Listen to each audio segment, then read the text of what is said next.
Kothapalli Shivakumar CPIML మాసరైన Suryapet జిల్లా కార్యదర్శిని. మన తెలంగాణ రాష్ట్రానికి 9.80 లక్షల మెట్రిక్ టన్నుల యూరియా ఏప్రిల్ మేలోనే రావాలి. జూన్లోనే 5.50 లక్షలు వచ్చింది. కానీ ఈ రోజు వరకు ఇంకా 1,80,000 మెట్రిక్ టన్నుల యూరియా రావాల్సి వచ్చింది.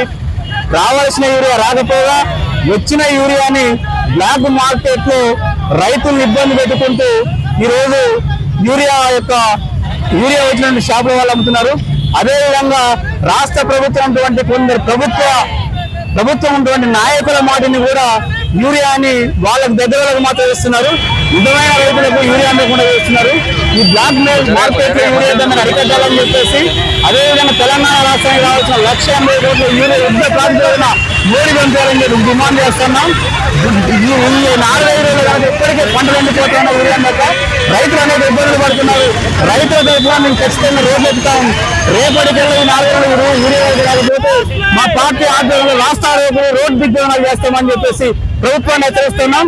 అదేవిధంగా రాష్ట్ర ప్రభుత్వం రేవంత్ రెడ్డి మోడీని డిమాండ్ చేసి యూరియా తీసుకురావాల్సినటువంటి బాధ్యత ఉంది. ఆయన కూడా మోడీని అమ్మమ్మ అని బదిలాడతాం తప్ప డిమాండ్ చేశారు. మోడీ ఖబర్దార్, రైతులను ఇబ్బంది పెడితే జరగబోయే రోజులు నీ ప్రభుత్వాలు దింపే రోజులు వస్తాయి. కాబట్టి రైతుల అన్నం పెట్టే రైతులను ఇబ్బంది పెడితే ఇబ్బంది పడతావు. యుద్ధ ప్రాతిపదికన అంటేనే కనుక నువ్వు యూరియాను సరఫరా చేయకపోతే మా పార్టీ కాదు మిగతా వామపక్షాలన్నింటినీ మిత్రపక్షాన్ని కలుపుకొని రోడ్డు దిగ్గుదామని చెప్పేసి డిమాండ్ చేస్తాను. Thank you.